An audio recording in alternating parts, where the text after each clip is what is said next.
मैं स्टोरी सुनाने जा रहा हूँ, वो भी राजस्थान से ही बिलॉन्ग करती है। ये उन दिनों की बात है जब ब्लैक मैजिक करना बहुत कॉमन हुआ करता था। तंत्र साधना एक ऐसा नहीं कि हमेशा नेगेटिवली ही वे में आप यूज़ करते हैं। इसके बहुत सारे पॉजिटिव वे भी हैं, जिन्हें आप अच्छे वे काम के लिए यूज़ कर सकते हैं। बट टाइम के साथ-साथ धीरे-धीरे लोगों की इच्छाएँ बढ़ने लगी और उसे सिर्फ़ गलत काम के लिए यूज़ करने लगे। ये स्टोरी उसी तंत्र विद्या को किसी गलत काम के लिए इस्तेमाल करने के ऊपर है, जहाँ गाँव के सबसे बड़े तांत्रिक ने मिलकर उस काम को तबाह करने की सोची थी। तो हम अपनी क्लैरिटी और अंडरस्टैंडिंग के लिए बुरे वाले गाँव को रावण गाँव कहेंगे और अच्छे वाले गाँव को राम गाँव कहेंगे।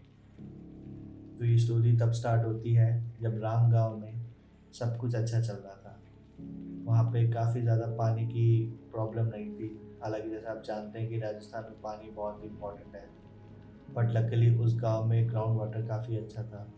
लोगों को दूर नहीं जाना पड़ता था पानी लेने के लिए और इसी वजह से वो खेती-बाड़ी कर पाते थे और बिज़नेस भी अच्छे से कर पाते थे अपनी पोल्ट्री का और बाकी चीज़ों का। इन ऑल गाँव बहुत स्टेबल था और बहुत खुशहाल था। पर चूँकि उसके सबसे पास वाला जो गाँव, रावण गाँव, वहाँ पे लोग इतना खुश नहीं थे। उन्हें बहुत प्रॉब्लम्स का सामना करना पड़ता था।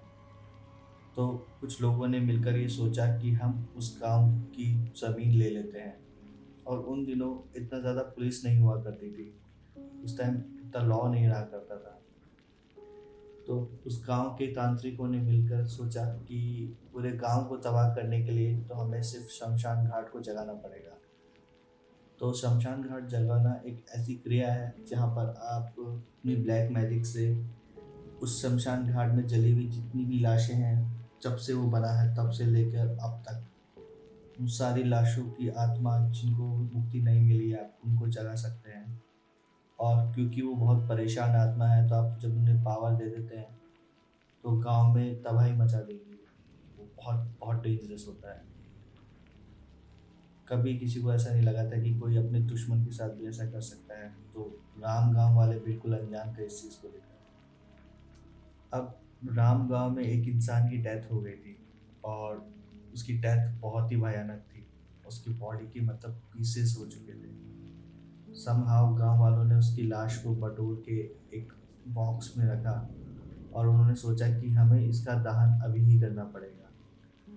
और ये रावण गाँव वालों के लिए बेस्ट था, क्योंकि जो भी उन्होंने तंत्र विद्या की थी, इस काम की वजह से इस चीज़ को बूस्ट अप नहीं जाएगा।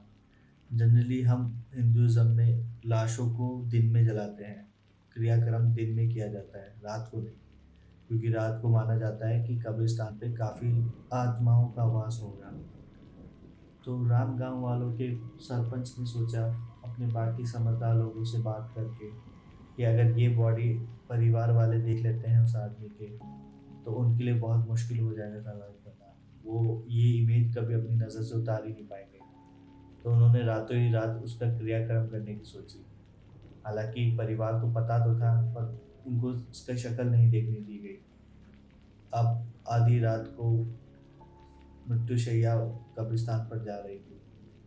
ये काम वो थोड़ा सीक्रेसी में करना चाहते थे, क्योंकि वो चाहते नहीं थे कि और भी लोग इस सीन से एक्सपोज़ हों। क्योंकि उस टाइम के हिसाब से ये लोग ट्रॉमा में जा सकते थे अगर वो उस बॉडी को देख लेते। तो गाँव के गिने-चुने लोग ही वहाँ गए थे। मुश्किल से कुछ 5 या 7 लोग रहे होंगे। वो अंधेरे में सारा काम फटाफट कर देना चाहते थे। जब वो अपने काम में बहुत ज़्यादा बिज़ी थे, तो वो नोटिस करते हैं कि धीरे-धीरे श्मशान घाट में चारों तरफ से रोशनी बढ़ती जा रही है।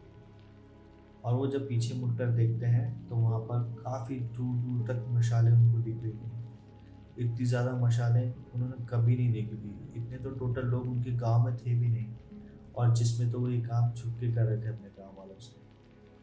फिर किसी एक समझदार आदमी ने कहा कि लगता है शमशान जाग चुका है।